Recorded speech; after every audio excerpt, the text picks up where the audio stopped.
Good morning दोस्तों। अगर आज आप लोग को मेरी आवाज़ थोड़ी-सी बदली लगे या फिर थोड़ी-सी डाउन लगे तो प्लीज़ एडजस्ट कर लीजिएगा। ये ज़्यादा से ज़्यादा 1 से 2 दिन होगा। एक्चुअली मुझे टाइफाइड हो गया है और अगर आप लोग को भी थोड़ी-सी भी शिकायत लगती है, अगर आप लोग को लग रहा है कि आपकी सेहत ठीक नहीं है, सुस्ती है या नींद ज़्यादा आ रही है, तो एक बार उसको प्लीज़ चेक करवा लीजिए, ब्लड टेस्ट करवा लीजिए। क्योंकि मेरे साथ भी कुछ ज़्यादा दिक्कत थी नहीं, बस यही हो रहा था कि मुझे नींद बहुत ज़्यादा आ रही थी। जितना मैं 2 दिन में नहीं सो रहा था, उतना तो मैं 1 ही दिन में सोने लग गया था। तो मुझे डाउट हुआ, फिर अपने दोस्त को बुलाया, उसको ब्लड टेस्ट करवाया, फिर पता चल रहा है कि टाइफाइड है। और प्लेटलेट्स भी काफ़ी कम है। अब देखिए मेरे पास भी ऑप्शन था, मैं कह देता कि मैं वीडियो नहीं ला पाऊँगा, मेरी तबीयत ख़राब है। लेकिन कल रात में 11 बजे के बाद एक कमेंट आता है कि सर इस टाइम मैं आपकी वीडियो देख रही हूँ। कैन यू इमेजिन मतलब 11 बजे के बाद कोई मेरी वीडियो देख रहा है। इसमें मेरा कोई योगदान नहीं है, वीडियो तो मैंने वही डाली है। योगदान किसका है? जिसके अंदर इतनी डेडिकेशन है कि अगर वो पूरे दिन बिज़ी रहा कहीं पे, तो रात को वीडियो देख रहा है, वो पूरी डेडिकेशन के साथ तैयारी कर रहा है। अगर यार पढ़ने वाला बंदा इतनी डेडिकेशन दिखा सकता है, तो फिर मैं कैसे वीडियो रोक सकता था? 10 मिनट लेट ही सही, 10 मिनट से लेट आएगी वीडियो, तो क्या होगा? पर वीडियो आएगी ज़रूर। जो टीचर होते हैं ना, उनका मोटिवेशन स्टूडेंट ही होते हैं। अब जैसे अगर उनका कमेंट नहीं आता तो मेरे भी दिमाग में चलता है कि यार तबीयत खराब है और उठने में भी दिक्कत हो रही है, बिस्तर पे ही हूँ तो रहने देता हूँ, वीडियो रहने देता हूँ। पर पता चल रहा है कि यार स्टूडेंट इतना डेडिकेशन के साथ तैयारी कर रहा है, ऐसे कैसे वीडियो छोड़ दो? तो हमारा मोटिवेशन ना आप ही लोग हो। जब कोई सब्सक्राइब करता है, जब कोई शेयर करता है, जब कोई हमारी तारीफ करता है कि सर अच्छा पढ़ा रहे हैं, समझ आया, अच्छा लगा, तो फिर वो हमें मोटिवेट करता है, हमें और अच्छे से पढ़ाने के लिए मोटिवेशन मिलता है। दोस्तों जिस लड़की की आप फोटो देख रहे हैं, इनका नाम है प्रीति सिंह। ये रायबरेली से बीटेक कर रही थी और फिर इनको और इनके भाई को घर आना था। सभी को पता है कि दिवाली की छुट्टी हो रही थी, ये दोनों लोग घर आ रहे थे। इनके भाई भी थे। इनके भाई का नाम था नीतीश। ये भी बीटेक कर रहे थे झांसी से। तो ये लोग अपने गांव पे आ रहे थे सुकरौली में, ये कुशीनगर में पड़ता है। तो इन लोगों ने क्या किया कि लखनऊ से गोरखपुर तक ट्रेन से आए, फिर गोरखपुर से कुशीनगर के लिए बस पकड़ी। फिर बस क्या होती है, चलते चलते बस पंचर हो जाती है उसकी एक पहिया। तो बाद में वो बस वाला कहता है कि ऐसा है मैं दूसरी बस बुलवा देता हूँ और आप लोग उसमें शिफ्ट हो जाइए। ऐसा कई बार होता है। एक बार मैं भी ट्रेवल कर रहा था तो मेरे साथ भी ये घटना हुई थी कि बस खराब हो गई थी, तो दूसरी बस में हम लोग को शिफ्ट कर दिया गया था। तो इनके साथ भी वही घटना हुई। अब ये लोग जैसे बस बदल रहे थे, पीछे से एक ट्रक आती है और दोनों ही बस को ठोकर मार के निकल लेती है। अब यहाँ पे जब ट्रक वाले ने ठोक दिया, फिर आप समझ सकते हैं कि क्या कंडीशन बनने वाली है। और उसी ठोकर के चक्कर में इनके भाई के सर पे चोट लग गई। अब इनके भाई तड़प रहे थे। ये लड़की बता रही कि इनके भाई इनके सामने तड़प रहे थे। ये हेल्प के लिए गुहार लगा रही थी, मदद के लिए गुहार लगा रही थी। और कोई आगे भी नहीं आ रहा था और जब तक मदद पहुंचती, जब तक एम्बुलेंस आता, तब तक इनके भाई मर चुके थे। और जब इनसे पूछा गया ये घटना कैसे हुई, आप समझ सकते हैं कि न्यूज वाले क्या करते हैं। वो तो खोद खोद के पूछते हैं कि ये कैसे हुआ, आप कहाँ थी, क्या कर रहे थे, आप कैसे बच गए, मतलब उल्टा सीधा सवाल पूछते रहेंगे। जिसके साथ हुआ उसी को ये लोग और तकलीफ देते हैं। तो जब इनसे बातचीत की गई तो पता चला कि इनके बड़े भाई भी थे साथ में, नीतीश, जिनकी डेथ हो चुकी है। और इनका कहना था कि मेरे पापा बीमार रहते हैं, प्लीज उन तक ये खबर ना पहुंचे कि मेरे भैया जिंदा नहीं है, नहीं तो वो भी मर जाएंगे, मेरे पापा भी मर जाएंगे और फिर मैं कहाँ जाऊंगी। मतलब आप सोचिए दोस्तों, हमारे लिए तो एक छोटी सी बात होगी, हमने सुना, कल भूल जाएंगे। पर जिसके साथ हुआ है उसके बारे में एक बार सोच के देखिए।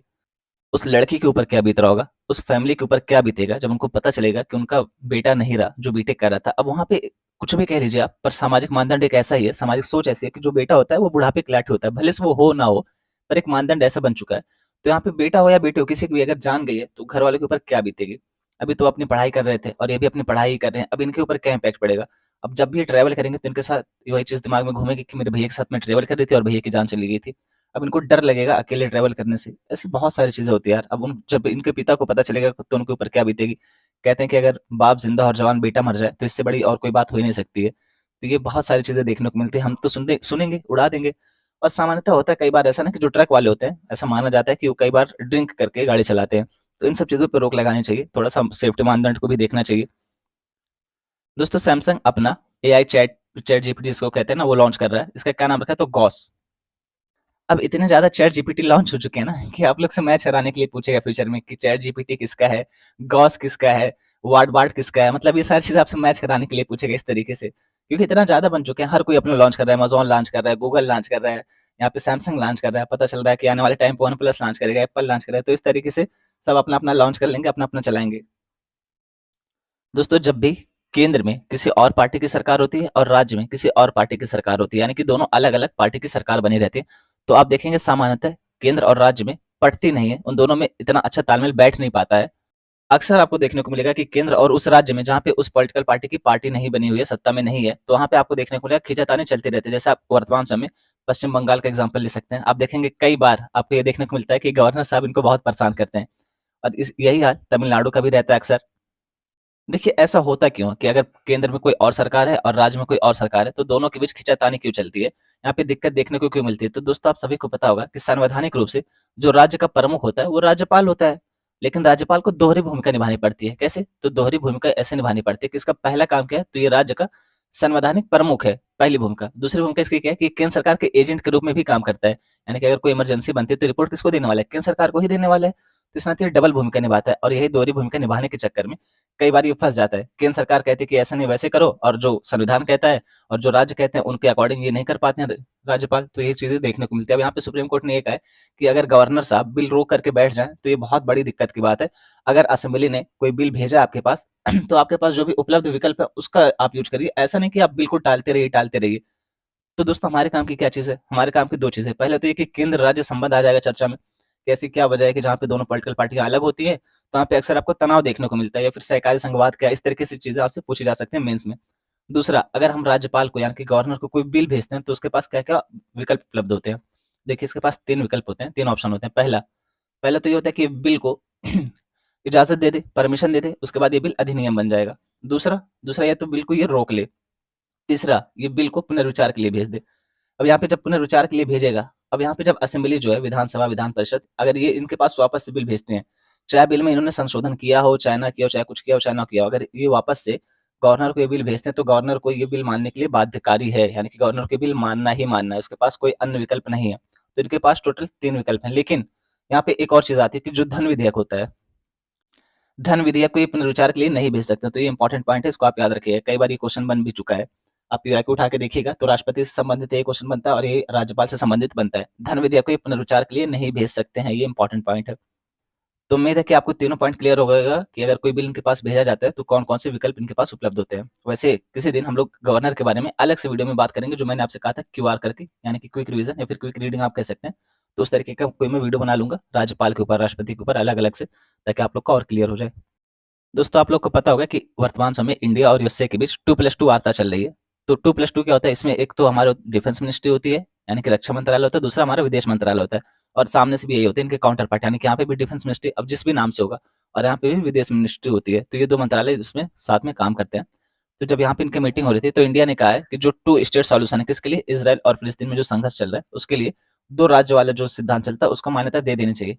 ये ठीक है, लेकिन फिर भी आपको वही मुद्दा निकल के आएगा कि जो मस्जिद अल-अक्सा उसके ऊपर किसका आपको स्वामित्व दिया जाए, किसका अधिकार दिया जाएगा मस्जिद अल-अक्सा पर या फिर यरूशलेम पर, तो भी दिक्कत देखने को मिलने वाली है। टू स्टेट सॉल्यूशन तो ठीक है, बहुत अच्छी बात है कि दोनों अपना अस्तित्व लेके रहें, दोनों सुख शांति से रहें भाई, अपना-अपना आगे बढ़ें।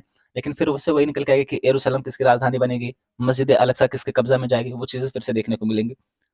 और यहाँ पे इंडिया और यूएसए ने अभी एग्रीमेंट साइन किया। तो दोस्तों देखिए अभी मीटिंग चल रही है, मीटिंग हो जाने दीजिए। जब मीटिंग हो जाएगी तब बहुत सारी चीज़ें निकल के आएँगे ना। अब रोज़-रोज़ अगर हम वही मीटिंग कवर करेंगे कि आज इस पे साइन किया, कल उस पे साइन किया, परसों उस पे साइन किया, तो ये कोई मतलब नहीं है यार। एक बार मीटिंग हो जाने दीजिए, कंप्लीट हो जाएगी, तो इसमें 3-4 पॉइंट जो भी निकल के आएँगे इम्पोर्टेंट, हम उसको कवर कर लेंगे। क्योंकि बार-बार वही कवर करना, फिर रोज़ बताना कि 2+2 वार्ता चल रही है, इसमें विदेश मंत्रालय होता है, इसमें रक्षा मंत्रालय होता है, सिर्फ़ और सिर्फ़ आपके टाइम का खोटा होगा बस। आपका टाइम लॉस होगा और कुछ नहीं होगा। तो इस नाते आप टेंशन नहीं लेंगे कि सर आप कवर ही नहीं करते हो, आप छोड़ देते हो। अगर कुछ भी चीज़ मैं छोड़ रहा हूँ तो उसके पीछे कुछ ना कुछ वजह ज़रूर है। मैं एक चीज़ की गारंटी ले सकता हूँ कि आपका करंट अफ़ेयर नहीं छूटेगा, वो मेरी ज़िम्मेदारी बस। इससे ज़्यादा मैं कुछ और नहीं कहना चाहता अभी फ़िलहाल। अगर आप लोग को ट्रस्ट हो तो बिल्कुल आँख बंद करके ट्रस्ट कर सकते हैं, और आँख बंद करके क्यों? आप लोग जाइए पीवाईक्यू उठा के देखिए, आप लोग मेंस पीवाईक्यू उठा के देखिए। अगर आपको लोग को लगता है कि वो लेवल मैच कर रहा है तो बिल्कुल देखिए। अगर आप लोग को लगता है कि लेवल मैच नहीं कर रहा, सर बेवकूफ़ बना रहे हैं, तो तुरंत छोड़ दीजिए, मुझे कोई दिक्कत नहीं है। क्योंकि यार आप एक बार देखिए तो, और जो मैंने आपको वो एमसीक्यू करवाया था आप उसका लेवल जाके देखना। एक छोटा-छोटा शब्द बदलता है यूपीएससी, संविधान की जगह लिख देगा अधिनियम, अधिनियम की जगह लिख देगा कि संविधान में हमारे कहा गया है, या परंपरा के अनुसार, या फिर सत्य की जगह असत्य पूछ लेगा, आप लोग वहीं पे घूम जाते हो। तो सारी चीज़ें ध्यान में रख के ही एमसीक्यू बनाए जाते हैं। इसी तरीके से हम लोग जो कवर करते हैं ना, आप इसका लेवल एक बार जाके मैच कराना पीवाईक्यू से। अब देखिए यही आर्टिकल है, इसके बारे में हम लोग कई बार डिस्कस कर चुके हैं, फिर से लेकिन मैं डिस्कस कर दे रहा हूँ। वैसे इतना ज़्यादा इंपॉर्टेंट है नहीं, क्योंकि इतना ज़्यादा बार हम लोग इसको डिस्कस कर चुके हैं कि फिर से वही चीज़ बताना कोई मतलब नहीं है, टाइम लॉस होता है। लेकिन फिर भी अब आप लोग को ये लगे कि सर आप बताते नहीं हो, छोड़ देते हो एडिटोरियल, फिर कहते हो एडिटोरियल एनालिसिस कर रहे हैं। अब देखिए यहाँ पे किसके बारे में बात कर रहे हैं, वही जो क्रिमिनल जस्टिस सिस्टम आया है, जो तीनों लॉ आए थे उसी के बारे में यहाँ पे बात की जा रही है। तो इस पूरे आर्टिकल का निचोड़ यही है ना कि इनका कहने का मतलब ये है कि जो क्रिमिनल जस्टिस लॉ है, यानी कि जो तीनों लॉ लेकर के हम आ रहे हैं, उन तीनों लॉ को लेकर के हमारे पास बहुत अच्छा चांस है कि हम बहुत बड़े व्यापक स्तर पर उसमें चेंजेस कर सकें, उसको आधुनिक हिसाब से बना सकें। क्योंकि इसके पहले के जो लॉ हैं आप देखेंगे, तो सब जो ब्रिटिश थे उनकी विचारधारा के थोपे हुए थे। वो इस चीज़ को ध्यान में रख के बनाए गए थे कि जो इंडिया वाले हैं ये हमारे गुलाम हैं और इनको नियंत्रित करना है। तो अब जो हमारे पास कानून बनने की संभावना है, जो अब कानून बनाने जा रहे हैं, तो उसको हम अच्छे लेवल पे लेके चल सकते हैं। उसको बहुत ठीक तरीके से व्यापक स्तर पर उसमें सुधार करें और उसको बहुत अच्छे से काम करें, ताकि वो हमारे देशवासियों को नज़र में रख के, ध्यान में रख के बनाया जाए, ना कि यहाँ पे गुलाम समझ के बनाया जाए। इस पूरे आर्टिकल का निचोड़ यही है कि हमारे पास बहुत अच्छा चांस है कि हम उसको चेंज कर दें और बहुत सारी चीज़ें चेंज कर दें। बाकी यहाँ पे वो सारी चीज़ें लिखी हुई हैं। अब यहाँ पे जो चीज़ें लिखी हुई हैं, कुछ फैक्ट भी है, बाकी का कुछ ऐसे है जो आपके अंडरस्टैंडिंग के लिए लिखी गई है। देख सकते हैं, वही बात क्लियर है कि सरकार ने मुख्य कानूनों यानी भारतीय दंड संहिता आईपीसी, इंडियन पिनल कोड 1860, आपराधिक प्रक्रिया संहिता सीआरपीसी, क्रिमिनल प्रोसीजर कोड 1973 और भारतीय साक्ष्य अधिनियम आईईए 1872 को बदलने के लिए 3 विधेयक पेश किए हैं, जो आपराधिक न्याय प्रणाली का आधार बनते हैं। वही तीनों विधेयक आ गए ना फिर से, और इसको मेरे ख्याल से कम तो 3 बार हमने डिस्कस किया है, जब ये चर्चा में लगातार बना हुआ था। तो बताइए, वही एडिटोरियल फिर से है और 3 बार आप इसके बारे में पढ़ चुके हैं, फिर से वही चीज़ पढ़ने का क्या मतलब है? इससे अच्छा आप लोग जो A4 साइज़ पे नोट बना है उसी को रिवाइज़ कर लीजिए। इसलिए मैं ऐसे आर्टिकल छोड़ देता हूँ, बल्कि जो इम्पोर्टेंट आर्टिकल होते हैं उसको कवर करता हूँ। बात क्लियर है कि इन विधेयकों की जांच गृह मामलों की संसदीय अस्थायी समिति द्वारा की जा रही है, और जब ये हो जाएगी जांच, उसके बाद देखेंगे इसमें क्या सुधार करना है, क्या और व्यापक स्तर पर लेके चलना है। उसके बाद फिर उसको कानून बनाने के लिए राष्ट्रपति के पास भेजेंगे। फिर राष्ट्रपति के पास भी वही 3 ऑप्शन होंगे कि या तो स्वीकृति दे दे, या फिर इसको रोक के रखे, स्वीकृति ना दे, और तीसरा कि इनके पास पुनर्विचार के लिए भेज दे। जो राज्यपाल के पास होता है शक्ति, वही राष्ट्रपति के पास केंद्र स्तर पर होती है। देखिए, यहाँ पे वही बात क्लियर है कि चूंकि ये विधेयक संपूर्ण अधिनियमों का स्थान लेते हैं और कुछ कमियों को ठीक करने के लिए केवल संशोधन विधेयक ने, जैसा होता है ना कि कई बार कमी को ठीक करने के लिए हम संशोधन कर देते हैं कि एक्ट तो 1860 का ही रहेगा, लेकिन इसमें जो प्रावधान है कि मान लीजिए कोई ए नाम का प्रावधान है, ये गलत है, तो इसको बदलने के लिए हम लोग कोई संशोधन लेके आते हैं। तो यहाँ पे ये कह रहे हैं लेखक कि संशोधन तो है नहीं, पूरा का पूरा विधेयक बदलने जा रहे हैं, तो हमारे पास बहुत अच्छा अवसर है। देखिए, वही चीज कह रही है कि कानून में व्यापक बदलाव का अवसर प्रदान करते हैं। तो ये आपके समझ के लिए, बाकी इसमें कोई बहुत ज्यादा इंपॉर्टेंट नहीं है। अब यहाँ पे लेखक ये भी कह रहे हैं, जिन्होंने ये लेख लिखा है, उनका कहने का मतलब ये है कि जो कानून बनाने जा रहे हैं, हम उसमें न्याय का जो आधुनिक शास्त्र है उसको लेकर के चलें, जो आधुनिक परिभाषा न्याय की उसको लेकर के चलें। तो ये बात करें, न्याय शास्त्र के आधुनिकीकरण से संबंधित 7 मुद्दे हैं। अब यहाँ पे 1-2 इस तरीके से करके बताया गया। पहला मुद्दा क्या है? तो क्या ये विधेयक नागरिक कानून को बाहर रखते हैं? अब देखिए, बोल रहा है कि आमतौर पर आपराधिक कानून उन मुद्दों से निपटते हैं जिन्हें व्यापक समाज या राज्य के खिलाफ अपराध के रूप में देखा जाता है, जबकि नागरिक कानून किसी व्यक्ति के होने वाले नुकसान से संबंधित है। तो आपको यहाँ पे आपराधिक कानून और नागरिक कानून में एक तरीके से एक अंतर बताने की कोशिश की गई। हालांकि सीआरपीसी में तलाक के बाद पत्नी और बच्चों के भरण पोषण के प्रावधान भी शामिल है। अब यहाँ पे आप नाम से देखिए, क्रिमिनल प्रोसीजर कोड, यानी कि ये तो आपराधिक प्रक्रिया संहिता हो गई, तो फिर यहाँ पे ये कैसे आ गया नागरिक वाला? यहाँ पे आप देख सकते हैं दीवानी वाला मामला कैसे आ गया। तो ये चीज कही जा रही कि इसमें ओवरलैप भी है, बहुत सारी चीजें इधर उधर देखने को भी मिलती हैं। ये प्रभावित व्यक्ति द्वारा किए गए कुछ अपराधों के शमन की भी अनुमति देता है, जिसका अर्थ है कि आरोपी व्यक्ति को बरी कर दिया जाता है। जैसे होता नहीं कि अगर हमने कंप्लेन की है और फिर हम कंप्लेन वापस ले लेते हैं, तो भले से वो दोषी है, अगर हमने कंप्लेन वापस ले ली तो फिर उसको मुक्त कर दिया जाएगा, उसको रिलीज कर दिया जाएगा। वही चीज यहाँ पे बता रहे हैं। उदाहरण के लिए, जिस व्यक्ति को धोखा दिया गया है, वह आरोपी व्यक्ति को बरी करने का निर्णय ले सकता है। यानी मेरे साथ अगर कुछ गलत हुआ है और मैं कहता हूँ कि इनको सजा नहीं ना दी जाए, तो फिर उनको सजा नहीं दी जाएगी। दूसरा ये क्या बता रहे हैं? तो दूसरा, क्या ये विधेयक दंडात्मक व्यवस्था के बजाय सुधारात्मक व्यवस्था बनाते हैं? यानी एक तो ये होता है ना कि अगर किसी ने गलती की, तो 2 चीज़ें होती है। एक तो ये होता है कि इसको पीटो, इसको समझ नहीं आ रहा, दूसरा ये होता है कि इसको समझाओ। तो वही ये पूछ रहे हैं कि जो ये विधेयक हम लाने वाले हैं, इसको हम दंडात्मक रूप में ना लागू करें। मतलब हमारा इसका टारगेट ये नहीं होना चाहिए कि लोगों को सजा दें, बल्कि हमारा टारगेट ये होना चाहिए कि लोग सुधरें। सामुदायिक सेवा को सजा का रूप बनाकर इस दिशा में एक कदम उठाया गया है। हालाँकि कई छोटे अपराध, सामुदायिक सेवा का क्या मतलब? जैसे अगर किसी ने गलती की तो उसे नाली साफ कराना। कोविड के टाइम पे मुझे एक किस्सा याद है, बहुत वायरल हुआ था। कोई व्यक्ति थे, उन्होंने डीएम को या किसी पुलिस वाले को फ़ोन करके बोला कि सर समोसा ला के दे दो। जो डायल 100 वाली चलती नहीं गाड़ी, उससे बोला कि समोसा ला के दे दो। फिर पुलिस वाले भी एक से एक बड़े एक, उन्होंने भी समोसा ले जा कर के दे दिया। फिर जब डीएम को पता चलता है, तो डीएम भी पहुँचता है वहाँ पे। डीएम कहता है, चलो बेटा अब तुम नाली साफ करो। हमने तुमको समोसा खिला दिया ना, अब तुम्हारी बारी कि तुम भी समाज के लिए कुछ करो। हम समाज के लिए कर दिए, तो उससे नाली साफ करवाते हैं सब। तो यहाँ पे कहा जा रहा है कि सामुदायिक सेवा करने के लिए, अब जो नहीं कि नाली साफ करवाया जाए, सामुदायिक सेवा कई तरीके से भी हो सकती है। हालांकि कई छोटे अपराध, जैसे कि अनाधिकृत लॉटरी कार्यालय रखना, जिसमें अधिकतम 6 महीने की कैद की सजा होती है, समझौता योग्य नहीं है, जिसका अर्थ है कि वे मुकदमे और सजा की प्रक्रिया से गुजरेंगे। यानी कि अगर कोई इस तरीके से अनाधिकृत लॉटरी की व्यवस्था करता है, कहते हैं ना कि लॉटरी ले लो, 50 लाख का लॉटरी लग गया, आपका 1 करोड़ का लग गया। कई बार आप लोग को भी ऐसे फोन आते होंगे, तो इनके मामले में आप समझौता नहीं कर सकते हो। इनके मामले में अगर ये दोषी पाए तो इनको सजा ही होगी, इनको मुकदमे की प्रक्रिया से गुजरना ही है। अब तीसरा पॉइंट ये बता रहे हैं, क्या सार्वजनिक व्यवस्था बनाए रखना और आपराधिक मुकदमा चलाने की प्रक्रिया एक ही कानून के तहत होनी चाहिए? जैसे आप देखेंगे कि हमारे यहाँ पे एक ही पुलिस है जो छानबीन करती है, यानी कि जो केसेस को सॉल्व करती है, वही और वही पुलिस है जो हमारी सामाजिक व्यवस्था को बनाए रखती है, जो यहाँ पे लॉ एंड ऑर्डर मेंटेन करती है। तो कई बार कई कमेटियों के द्वारा सुझाव दिया गया है, जो छानबीन करने वाली पुलिस होती है उसकी अलग टीम बनाई जाए, जो केस को सॉल्व करेगी। जैसे मर्डर हो गया, चोरी हो गई, इन सारे केसों को सॉल्व करने के लिए अलग से पुलिस बनाई जाए, अलग टीम बनाई जाए। और जो सामाजिक व्यवस्था बना के रखने वाले, लॉ एंड ऑर्डर मेंटेन करने वाले हैं, उनकी एक अलग टीम होनी चाहिए। क्योंकि इसके ऊपर बहुत ज़्यादा बर्डन पड़ जाता है अगर दोनों ही चीज़ें दे दी जाती हैं। सीआरपीसी में गिरफ्तारी और मुकदमे की प्रक्रिया के साथ-साथ धारा 144 जैसे प्रावधान हैं, जो जिला मजिस्ट्रेट को विभिन्न प्रतिबंध लगाने का अधिकार देते हैं। अगर आप लोग कल का आईएएस बन गए ना, तो आप लोग को भी धारा 144 लागू करने का मौका मिलेगा। और धारा 144 जब लागू होती है, तो वहाँ पे 3 लोग से ज़्यादा एक साथ इकट्ठे नहीं हो सकते हैं। 3 लोग एक साथ इकट्ठे नहीं हो सकते हैं। यानी आपको बहुत सारे अधिकार मिलने वाले हैं यार, अगर आप लोग जिला मजिस्ट्रेट बन जाते हो, आईएएस बन जाते हो। ऐसे थोड़ी ना लोग इसके पीछे पागल हैं। नया विधेयक इस संरचना को बरकरार रखता है, यानी कि ये जो चीज़ें चल रही है ना, तो जो हमारा नया विधेयक है, उसमें भी इसको बदला नहीं गया है। इन सारी चीज़ों को अभी तक ये कंटिन्यू रखता है। चौथा इन्होंने क्या बताया, चौथा पॉइंट, क्या इन प्रस्तावित कानूनों में भारत के सर्वोच्च न्यायालय के विभिन्न निर्देशों को संहिताबद्ध किया गया है? विधेयक दया याचिकाओं की प्रक्रिया को संहिताबद्ध करता है। हालांकि गिरफ्तारी और जमानत से संबंधित विभिन्न निर्देशों का कोई संहिताकरण नहीं है।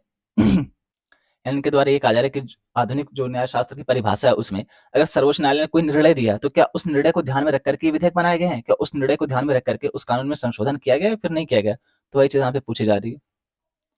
पांचवा, क्या विधेयक कार्यान्वयन की निरंतरता सुनिश्चित करने का प्रयास करता है? आमतौर पर अपराधों के लिए दंड एक सीमा निर्दिष्ट करते हैं।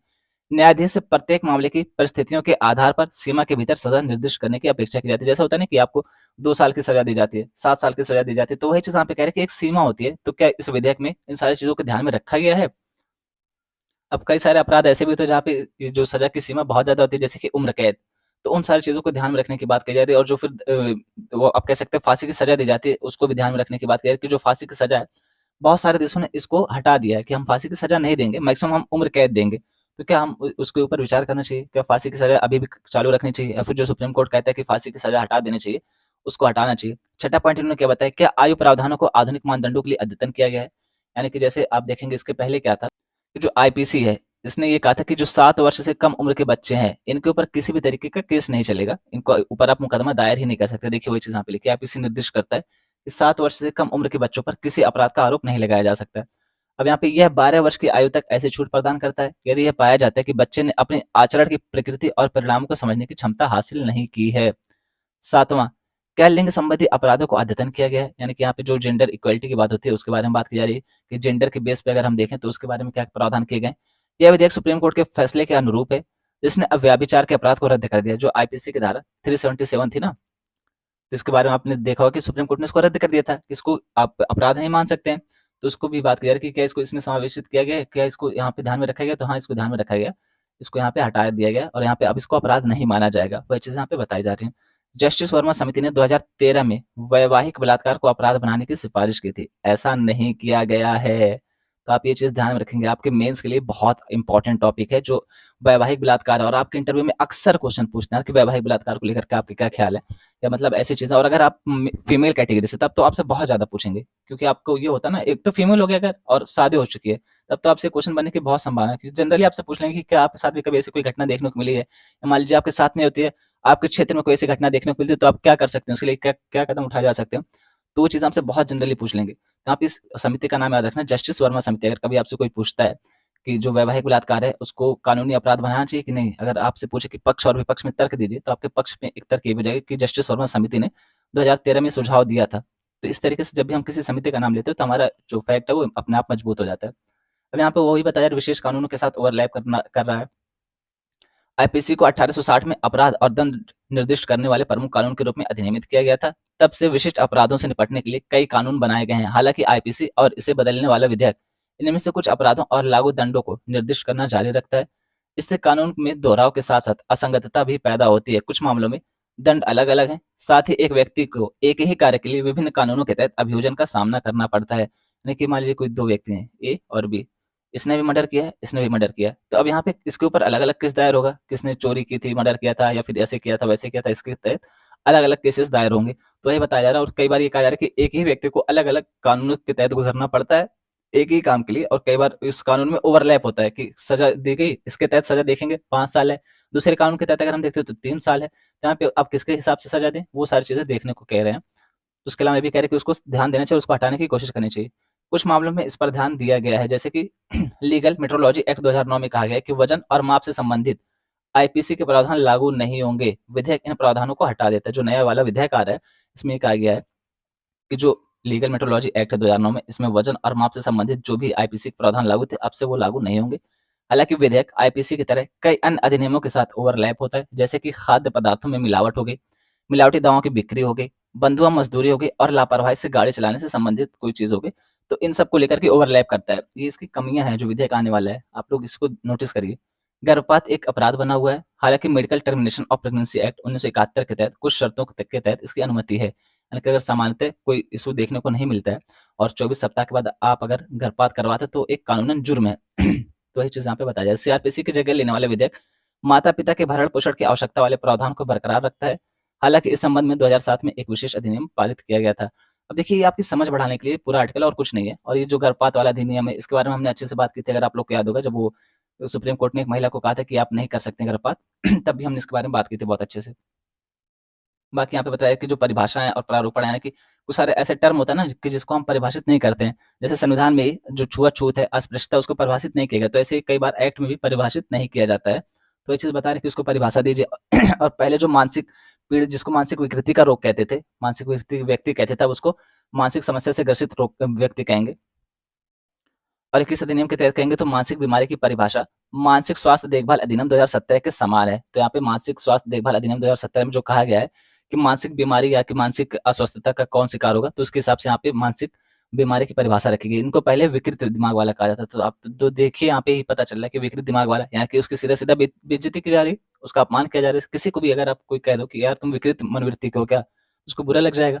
पर यहाँ पे ये जो मानसिक समस्या है ना, वो बहुत बड़ी है। ये छोटा-मोटी बात नहीं है। जानते हैं जो बड़े-बड़े प्लेयर हैं ना, इंटरनेशनल लेवल के प्लेयर, उनके साथ भी दिक्कत देखने को मिलती है। वो भी कई बार इसके बारे में बात कर चुके हैं कि वो ठीक फ़ील नहीं कर रहे हैं, पर लोग हैं वही कि समझने वाले हैं नहीं। तो इस नाते यहाँ पे इसको कहा गया कि परिभाषा के ऊपर भी ध्यान देना चाहिए और परिभाषा को जहाँ तक मुमकिन हो स्पष्ट करके रखिए।